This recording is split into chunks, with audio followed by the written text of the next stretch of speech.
Hello students, move to the question answer part, that is page number 7, Monday morning blues. All of you open page number 7. Here A.5 we are going to start A.5. Read the following extracts and answer the question that follow. Extracts means होता है जो कहानी में से एक दो line ली जाती है, आपको इसमें से पढ़ना है पहले और उसको बताना है और क्वेश्चन आंसर करना है इसका। पहला सेंटेंस एक्सट्रैक्ट है, well one of them's loose and it aches of fully.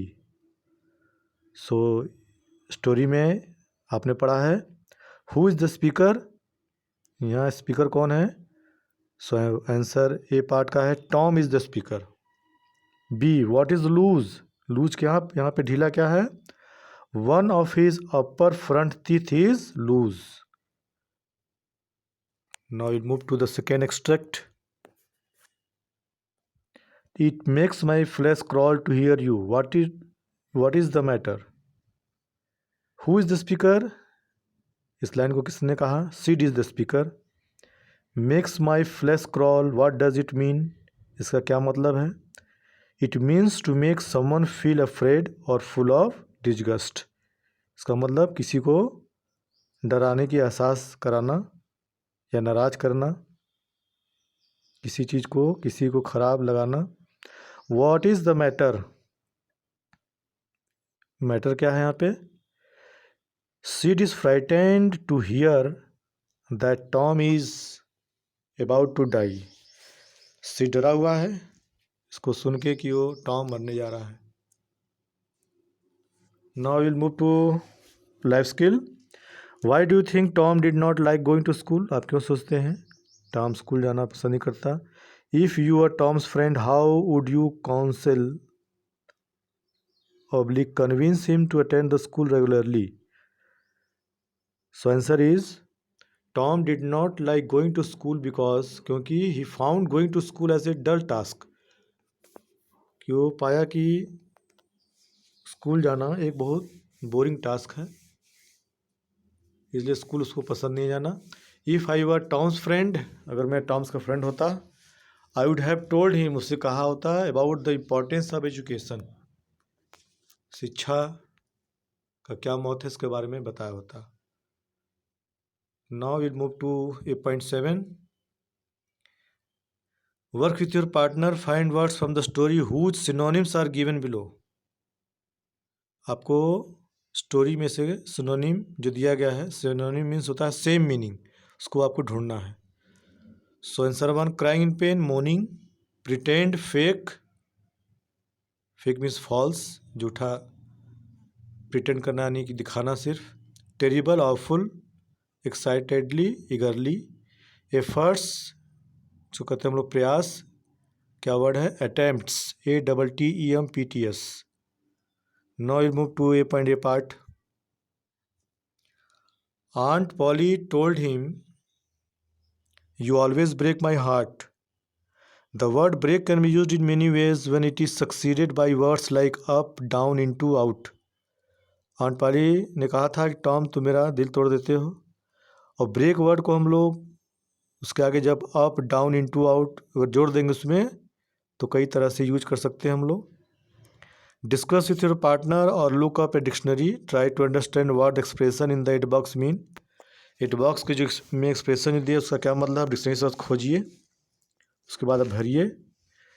Last में लिखा है you will have to alter the expression slightly, जो एक्सप्रेशन है उसको हल्का उसमें चेंज करना है। Now I am going to tell you the meaning of eight box.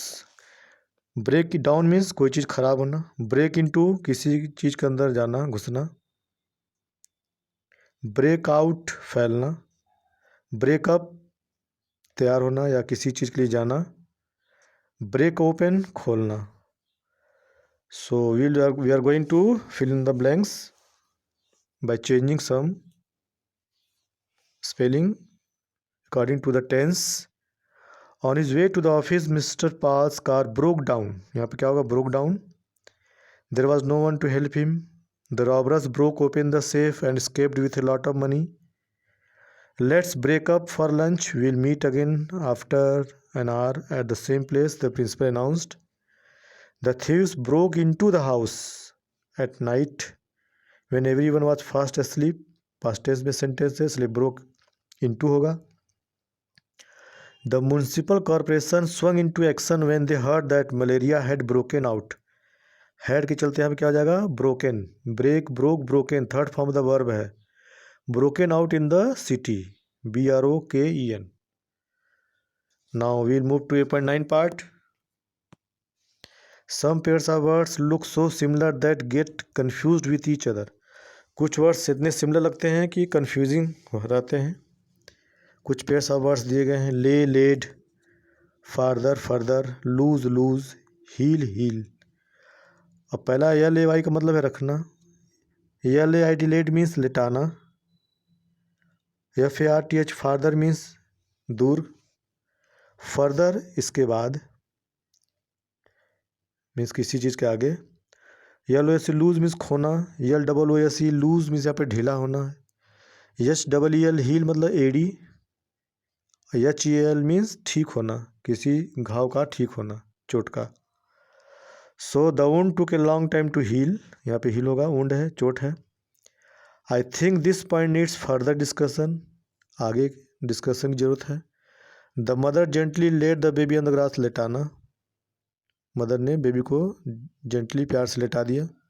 Where did you lose that beautiful pen of yours. आपने वो जो पेन कहाँ पे खोया. या लो या सी loose. Now imagine Tom could not attend the school because he had to go to the dentist to get his tooth extracted. मानना है आपको टॉम स्कूल नहीं जा पाया, अटेंड नहीं कर पाया क्योंकि उससे जाना था डेंटिस्ट के पास अपना दांत निकलवाने के लिए. He needed to send an application to the principal to get a leave. उसको ज़रूरत थी प्रिंसिपल को एक लेटर एप्लीकेशन लिखने के लिए, छुट्टी के लिए. Help Tom right an application for leave. आपको सहायता करना है टॉम का एप्लीकेशन लिखने में. एड्रेस दिया हुआ है बुक में. The principal Sabbath Sunday school, Saint Petersburg. Date आपको बदलना है क्योंकि डेट बदलता रहता है. यहाँ पे 15 अप्रैल 2000 कुछ नहीं लिखा है, लेकिन आपको यहाँ पे लिखना होगा 3 मई 2021. सब्जेक्ट एप्लीकेशन फॉर लीव जैसे लिखा हुआ एप्लीकेशन में सर. अब उसके बाद आपको कंटेंट लिखना है. Most respectfully I want to state that. आदरपूर्वक आपसे कहना है कि I want to state that due to severe tooth एक.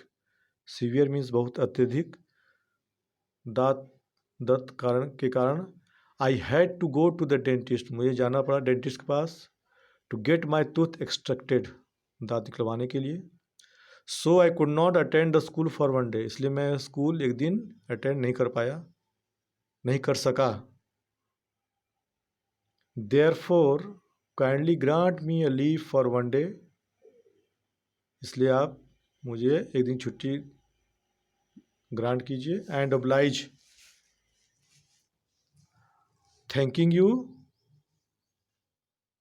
जो आपको यहाँ पे लिखना है, बुक में नहीं लिखा हुआ है. योर्स ओबीडियंटली आपका आज्ञाकारी Tom Sawyer. So this was the later part. I hope you all have understood the question answer part. Thank you.